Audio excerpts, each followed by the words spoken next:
All right, welcome back. This is Hope at Dawn right here at Hope TV.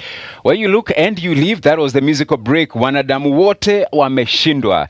That is the song by Boaz Duncan, and it's taking us to 23 minutes to the top of the hour, 8 in the AM. My name is George Kishoro, and it is now time for the newspaper review, what is being reported in the dailies this morning, and a lot is being covered in the dailies this morning. Starting off with the Daily Nation, they go with the headline, How Grade 9 Choices Will Shape Careers.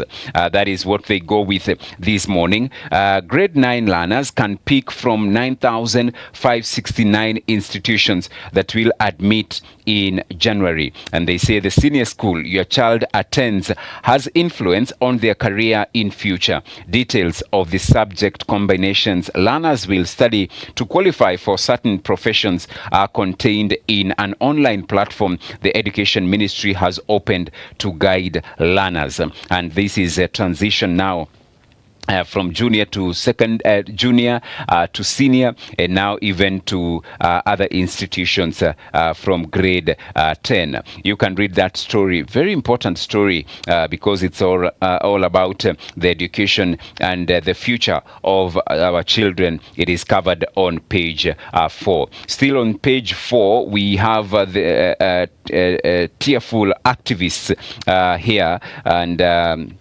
Ugandan human rights activist Agatha Atuhaire and her Kenyan colleague Boniface Mwangi addressing journalists at Mageuzi Hub in Nairobi yesterday on the torture they underwent during their arrest in Tanzania. It's a story that you can read on the front page and also on page 2 inside the Nation. And tears as activists recount torture in Tanzanian detention. Boniface Mwangi and Agatha Atuhaire revisited their horrifying ordeal in the hands of Tanzanian security agents. The two said they were assaulted during hours of interrogation on their mission to the country. They had flown to Dar es Salaam to attend the trial of opposition leader Tundu Lissu on the 19th of May, when they were abducted and detained for days. President Samia Suluhu has vowed to crack down on foreign activists she accuses of seeking to destabilize the country. That's a story, unfortunate story, that you can read on page 2 inside the Nation. And then runaway debt. Now, Kenya paid 6.6 billion shillings in fees for idle loans. Wow. Oh, we had idle loans. Auditor General Nancy Gathongo says some project agreements have clauses that attract commitment fees for any undrawn amounts, leading to wastage of public funds. Yani tunachukua loan tunaiweka tu pale inakaa tu, yet we are paying interest. Read that story. It's on page 6, all right? Then growing calls for release of anti-finance bill detainee. Former Deputy President Rigathi Gachagua and ex-Cabinet Secretary Justin Muturi condemned the unlawful detention of activist Rose Njeri over public debate on the Finance Bill 2025. It's a story that is covered on page 3, and this is unfortunate because she spent that weekend actually in police custody apparently, and it's alleged that the reason why she's being detained was because she came up with a website where Kenyans could actually contribute to the finance bill, which will be in parliament. And the question is, why are you arresting her? Why are you? Because that is the only reason that actually has been given. And we would love to get to hear more on why she's being detained by the police, because isn't that civic education? And it is part and parcel, even why when they call for public participation, this is part of public participation. But now if the police are now harassing Kenyans who are exercising the same, offering civic education, public participation, it's unfortunate. Let's see how today pans out. Ruto intervenes in row over secret NIS camp at the coast. That's on page 12. And ghost workers pocket millions as striking UHC medics lament poor pay. Wow, this system. It's a story that is on page number 10, and you can get to read that and much more inside the Daily Nation. And then Faith Mboya from Githurai to Harambee Starlets player, you can read that in the sports section inside the Daily Nation, and a lot being covered there in the Daily Nation. All right, we move now from the Nation to the Standard, right? Yes. Let us see what is being covered in the Standard this morning. And they go with the headline, this is the Standard, Weston arm twist.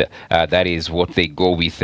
And there is a hotel there, Weston Hotel, the picture of the Weston Hotel there. And then they say sanitizing grabbing in a comic twist, exposing the rot in public institutions. KCAA now seeks compensation, not restitution, from President Ruto linked Weston Hotel over contested land. Despite earlier claims, the agency now signals the land grab is acceptable so long as payment is made. Justice, it seems, has a price Weston is willing to pay. And that is a story that is on page 4 and 5 inside the Standard newspaper. And the same story that we have highlighted from the Nation, voices crushed and bodies broken. Activists allege torture in Tanzania, with tears flowing and voices breaking with emotion.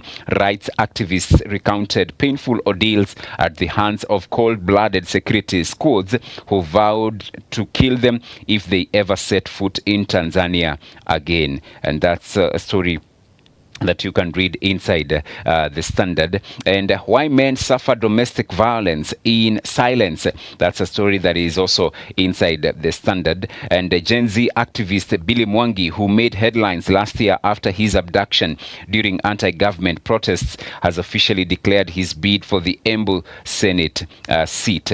And Nairobi parents in trouble after 3-year-old found with severe injuries. The government is banking on public institutions to increase the amount of cooking gas consumed in the country to 10 kg per capita, in line with the National Liquefied Petroleum Gas Enhancement Project. Read that as well.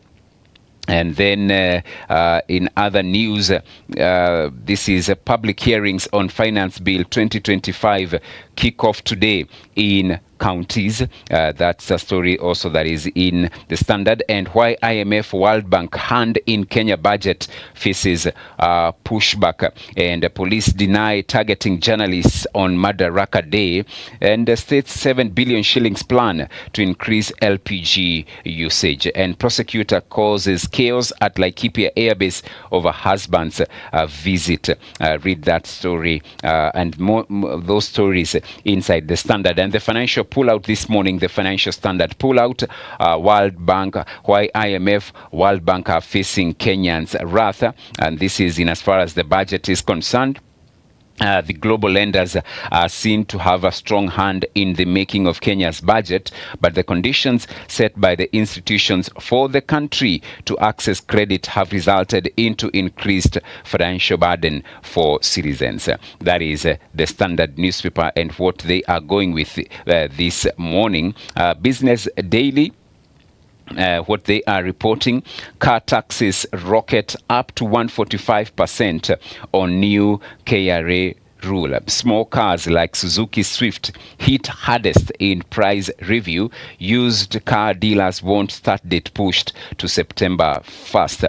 And the court blocks prosecution of Forex dealer in 215 million shillings fraud case. And a committee of experts appointed by the Treasury has recommended the creation of a new fund to settle pending bills by issuing government securities backed by expected payments of the arrears. And the NSSF has offered a glimpse into the lucrative property market after revealing the value of several iconic buildings it owns around Nairobi. That is the Business Daily, and a lot being reported in the dailies this morning. And so why don't you grab your favorite copy, read what is happening in our nation? It's always good to know what's happening in our nation, what's happening in the different counties, from the grassroots, the county level, all the way to the national level. And also as believers, it does help us so that we get to know how to pray for our nation. That was the newspaper review. Right about now,